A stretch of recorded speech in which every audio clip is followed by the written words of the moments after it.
This communication was prepared for educational purposes only and should not be construed as investment advice. All opinions or views reflect the judgment of the authors as of the broadcast date and are subject to change without notice. Julius Wealth Advisors, LLC, is a registered investment advisor. Our disclosure brochure, available at advisorinfo.sec.gov or through contacting us, provides further detail about our business, services, and fees.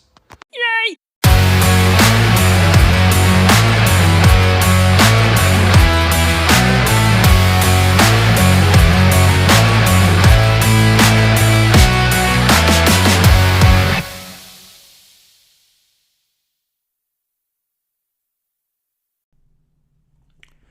Welcome. We're live in the second ever Big Bo Show. I'm your host, Jason Blumstein, also known as Big Bo, here to help people empower themselves to live their best financial lives while creating an ecosystem of integrity, knowledge, and passion. You can find out more at www.juliuswealthadvisors.com. That's www.juliuswealthadvisors.com. I'm also the CEO and founder of that company. On our second ever Big Bo Show, we want to talk about some recent market activity, whether it be the FOMO investing crowd and how we think about that, and introduce a concept that we relate to sports in the Moneyball concept of investing. Then wrap things up by talking about the NFL playoffs that were one of the best NFL playoffs in my mind in recent memory. First, let's talk about some recent market activity, and we don't like to get people stuck on the present, but a lot of times the present is built up from a series of events that happened in the past, and what are we going to do when react to these? It's always good to learn and take note. That's one of our founding principles within integrity, knowledge. The second one, knowledge. I always want to try to learn from things. So with the recent market activity, we've seen pullbacks in a lot of names. The S&P 500 is down, call it roughly 8% year to date. It corrected to 10% earlier in the year. The tech-heavy NASDAQ is down, I'll call it about 13% year to date. And a lot of the investments that have gotten hit have been in what I call the FOMO, or the fear of missing out crowd, whether that be meme stocks or some cryptocurrencies or NFTs.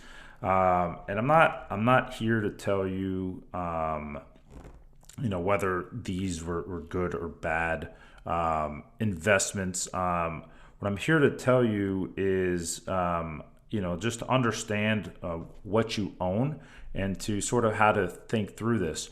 And for me, the biggest thing that comes to my mind when inevitably I've always get the question from people, oh, what do you think of cryptos? What do you think of NFTs? The biggest thing that comes to my mind, I've done some homework on the space, and I'm not here to tell you that the entire space is bogus. What I'm here to tell you is to try to understand it. And there are some compelling aspects of Web 3.0, and the biggest parallel that I take into consideration is when Web 1.0 came about. And I was young back then. This is the late 90s, so I was in my 16, 17 years old at the time, and again, I've always been investing since the age of 10. And I remember similar when the first internet came out. Everyone was buying a lot of things, not necessarily doing their homework, but buying companies, and inevitably we all saw what happened during the tech bubble. I'm not trying to say that's what's going on here. That's not what I'm saying at all. I'm just drawing the parallel to some things that I heard then that eventually did come to fruition, but it was just 15, 20 years later, and not necessarily the companies that were around then were the ones that came that brought things to production as things actually came about. And I was going through this with a new client of mine who's also decently younger. And the biggest parallels that I think about, I remember in the late 90s, the internet came out and people were saying, wow, Jason, they'll never go to malls again. We're going to do all our shopping from home. You'll never have to leave your house. You're eventually going to be able to stream movies to your house. That's one of the reasons why, when I was younger, why they said AOL bought Time Warner. And this is in the late 90s. And when you sit there in the late 90s, and a lot of these things sounded silly back then. Going to the mall was the place that a lot of people, teenagers, would go and hang out. Spend some time with their friends. People love going to movies as well, spend some time with their friends. So why would anybody want to stream a movie to their home? It sounded kind of silly in that context.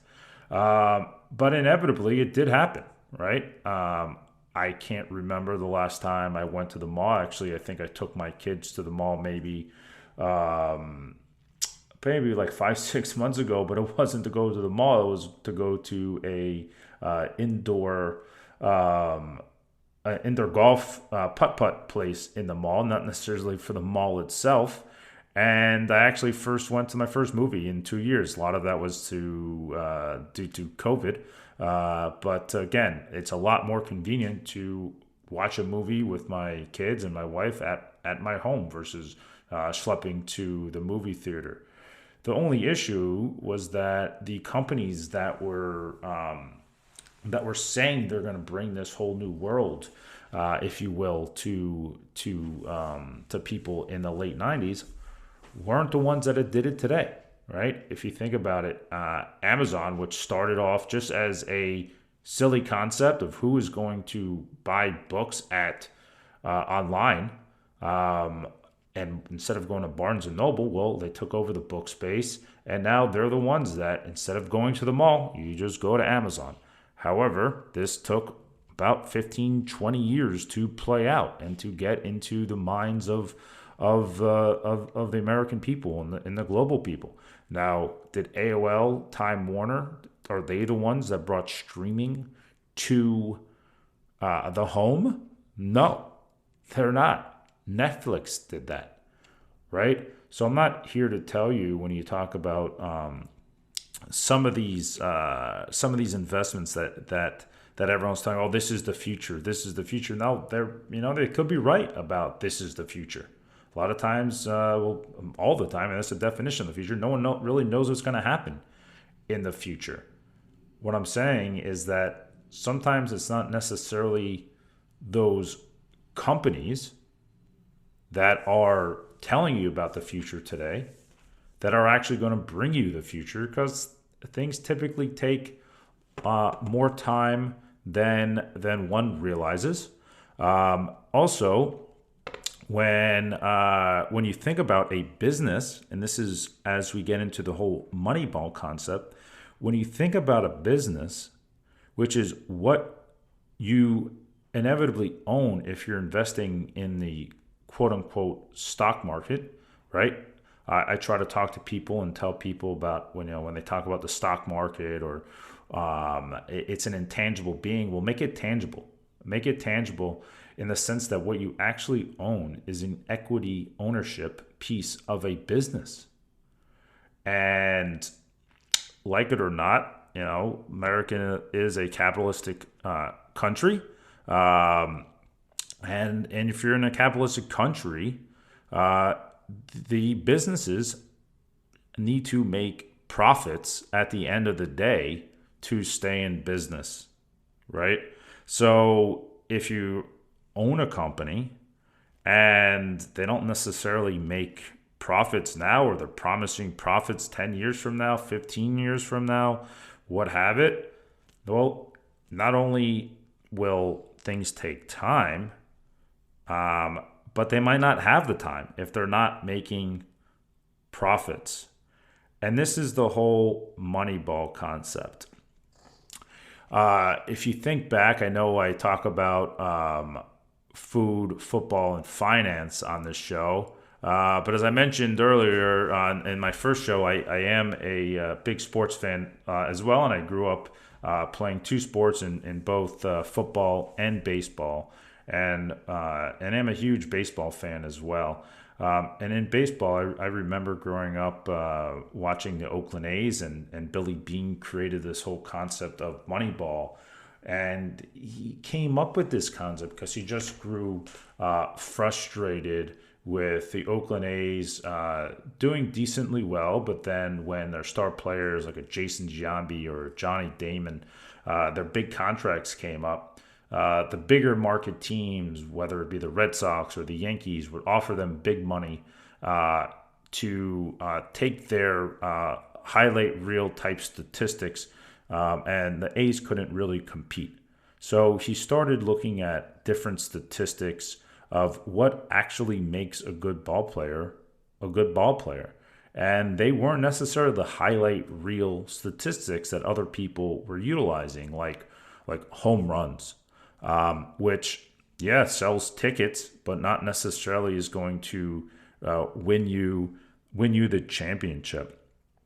And that, in my mind, as I relate this to investing and finance, I think of a lot of these sort of FOMO or fear of missing out investments as quote unquote home run type of investments. And everyone loves hitting the home run, right? When I was little, again, baseball player, big guy. I remember always being the biggest kid on the team and batting either third or fourth in the lineup. Every time I'd step to the plate, someone in the stands would inevitably say, Bo, why don't you hit one over the fence, hit a home run. The fans love seeing that.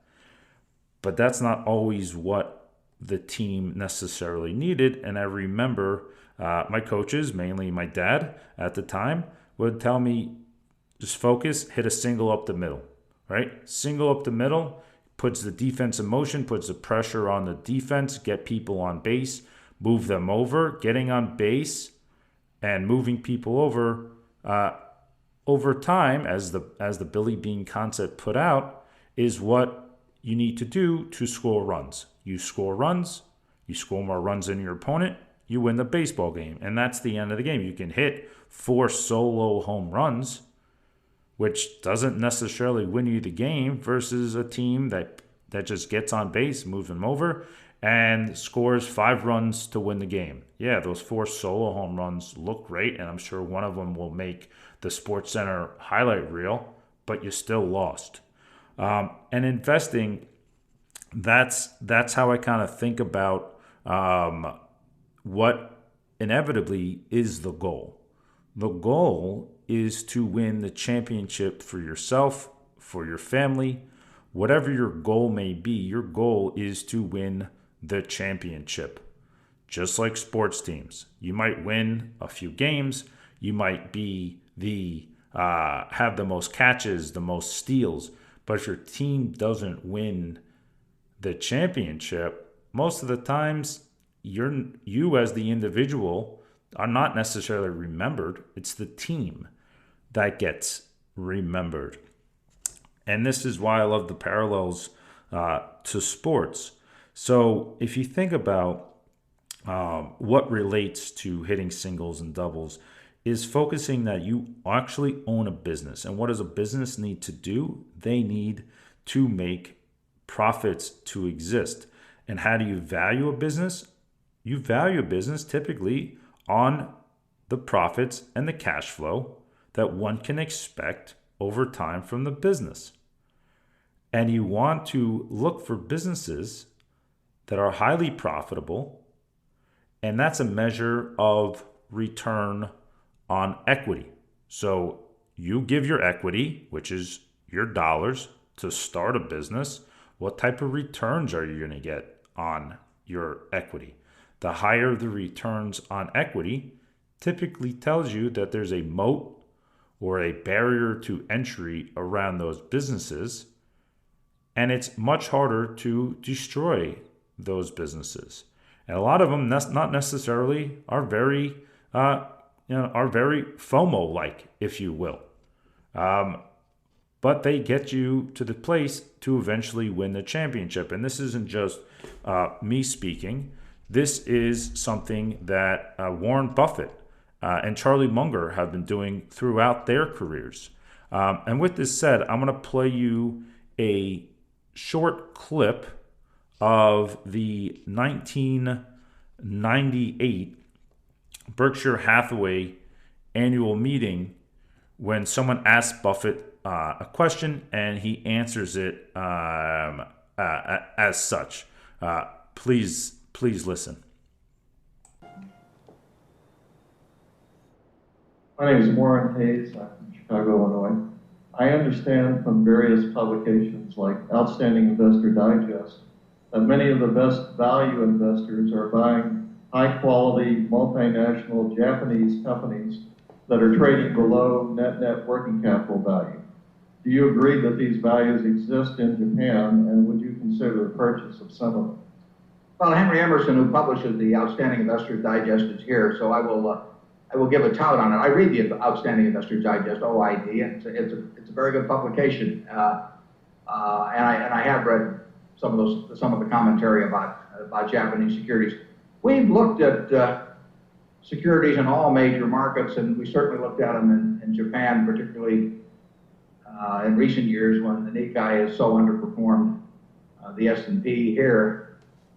We're quite a bit less enthused about those stocks as being any kind of obvious bargains than the people that you read about in OID. The returns on equity in most areas of Japanese business, returns on equity are very low, and it's extremely difficult to get rich by being the owner of a business that earns a low return on equity. We always look at what a business does in terms of what it earns on capital. We want to be in good businesses. What we really want to be is in businesses that are going to be better businesses 10 years from now. And we want to buy them at a reasonable price. But many years ago, we gave up what labeled the cigar butt approach to investing, which is where you try and find a really kind of pathetic company, but it sells so cheap that you think there's one good free puff left in it. And we used to pick up a lot of soggy cigar butts. I had a portfolio full of them, and there were free puffs in them. I made money out of that. But A, it doesn't work with big money anyway, and B, we don't find many cigar butts around that we would be attracted to. But those are the companies that have low returns on equity. And if you have a business that's earning 5 or 6% on equity, and you hold it for a long time, you are not going to do well in investing, even if you buy it cheap to start with. Time is the enemy of the poor business, and it's the friend of the great business. If you have a business that's earning 20 or 25% on equity and does that for a long time, time is your friend. But time is your enemy if you have your money in a low return business, and you may be lucky enough to pick the exact moment when it gets taken over by someone else, but we like to think when we buy a stock we're going to own it for a very long time, and therefore we have to stay away from businesses that have low returns on equity. Charlie? Yeah, it's not that much fun to buy a business where you really hope this sucker liquidates before it goes broke. Okay, so hope you enjoyed that clip.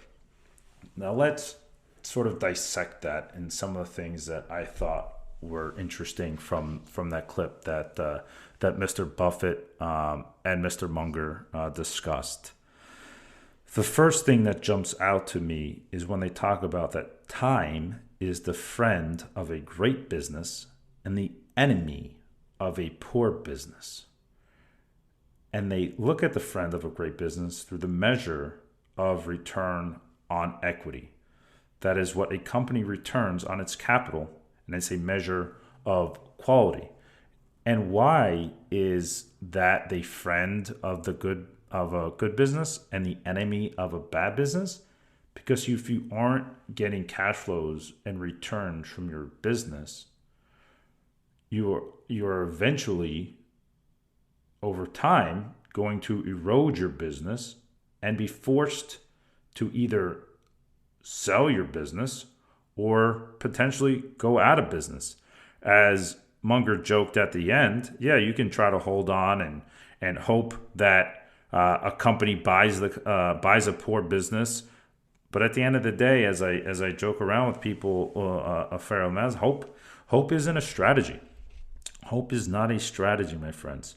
And the one other thing that I want people to take out of this meeting, take out of the meeting with Buffett and Munger of what they said, very interesting, is they mentioned that they used to make the same mistakes themselves.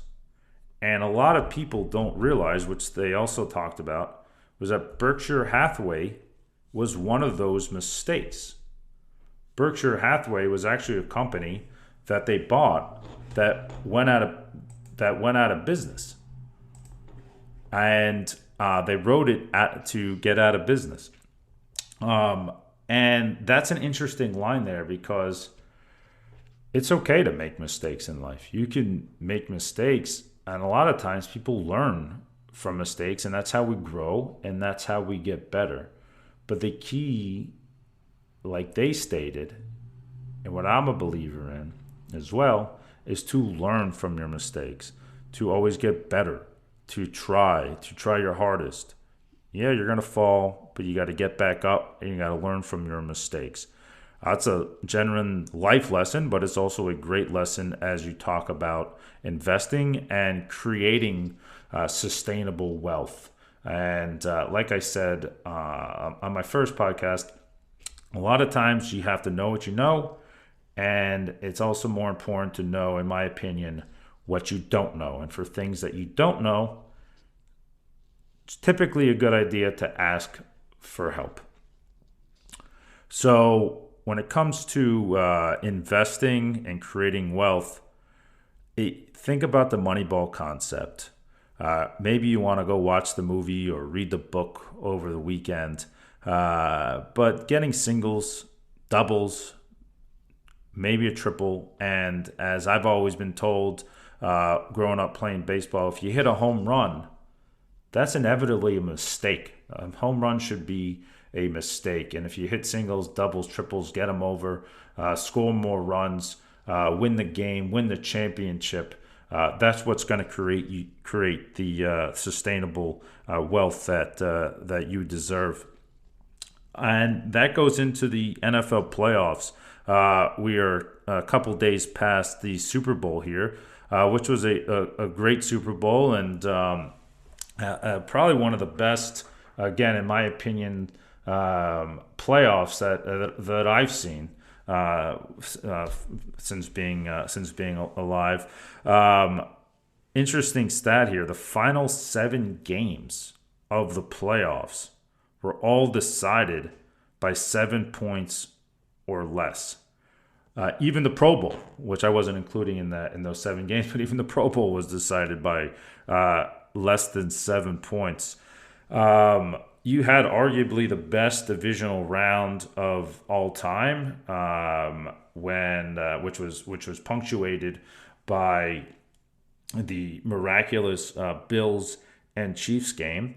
I missed all 4 of those games. I was away with my family and did not have access to watch any of those games. But it's all good. You always have to spend time with family, and family comes before the NFL playoffs, as they say. And it's an interesting parallel to, if you think about the Rams who won the Super Bowl. And just to keep myself honest here, if you listen to the first podcast, I picked the Titans to win the Super Bowl and the Titans to play the Buccaneers, which did not happen. And this is probably a lesson for me and for other people. If you listen to the first podcast, I said the Cincinnati Bengals are my dark horse to go to the Super Bowl. Maybe should have went with my instincts on that one there. But if you draw the parallel, let's bring it back to the parallel of the Rams winning it, and I want to focus on Matthew Stafford and his journey. He is the quarterback of the LA Rams, and before this, he played his entire career previously with the Detroit Lions. And if we bring that back to the lessons of Moneyball and the lessons in focusing on quality, right? Matt Stafford, before this year, not many people considered him as a Hall of Fame quarterback. Now you're talking about him potentially. Now's the debate. Should Matt Stafford be in the Hall of Fame? He's had good statistics, but he never really, people always said, oh, he's a good quarterback if he can't win the big game. That was always the knock on Matt Stafford. And you saw that he did win the big game. So was it Matt Stafford or was it the Detroit Lions?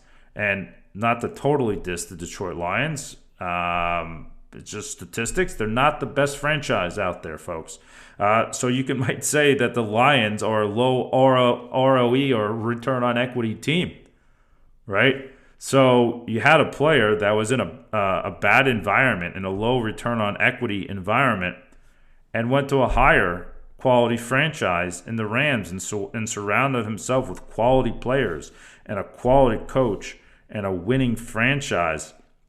So you can say that Matt Stafford upgraded the quality within his team and got a different result, which is similar to what we're talking about when it comes to trying to create wealth. It's not always about you or what you, or what you're entrapped within. It's about upgrading the quality and sort of breaking those bad habits. And we all have the power to do that. Want to congratulate the LA Rams for winning the Super Bowl. It was a great game, a hard-fought game, and really compelling NFL season. I enjoyed the halftime show with Dr. Dre and Eminem and Snoop Dogg, and really brought me back to my childhood. So with this said, this concludes the second Big Bo show. I hope you enjoyed it. Again, this is Jason Blumstein, also known as Big Bo, CEO and founder of Julius Wealth Advisors. You can find us at www.juliuswealthadvisors.com. Also, you can email me at jason@juliuswealth.com or info@juliuswealth.com.